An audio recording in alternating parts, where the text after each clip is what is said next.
Halo guys, kembali lagi bersama saya Reza dari Supercar.id. Dalam video kali ini kita akan lihat proses tune up pada mobil Evalia. Sebelum kita lanjutkan videonya, jangan lupa like, komen, dan subscribe.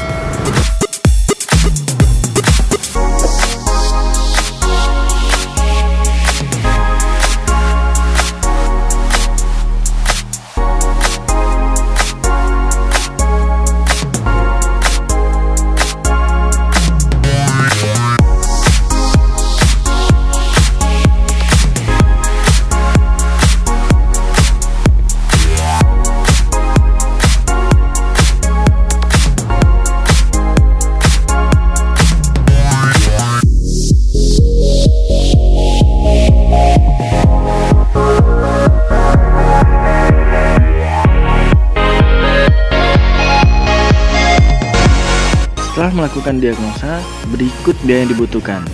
Busi 4 piece Rp650.000, filter udara Rp250.000, tune up paket Rp175.000, jasa tune up Rp400.000.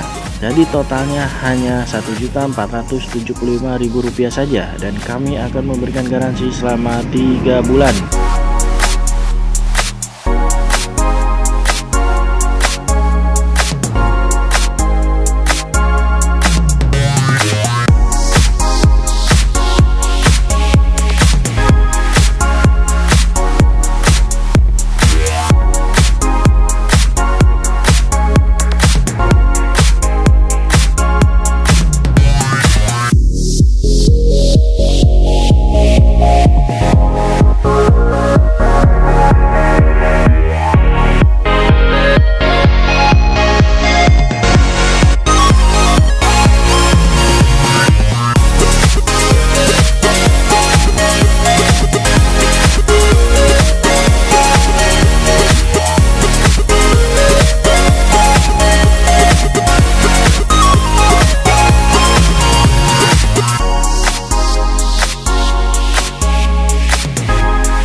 Oke guys, itulah proses tune up pada mobil Evalia. Jika Anda ingin melakukan tune up, bisa mengunjungi website kami atau nomor telepon yang ada di bawah sini. Saya Resa dari Supercar.id. Jangan lupa subscribe untuk melihat video kami yang lainnya, oke? Semoga informasi ini dapat bermanfaat buat teman-teman semua. Untuk info lebih lanjut, Anda bisa menghubungi website kami di Supercar.id atau hubungi nomor yang tertera di bawah sini. Sampai jumpa di video selanjutnya.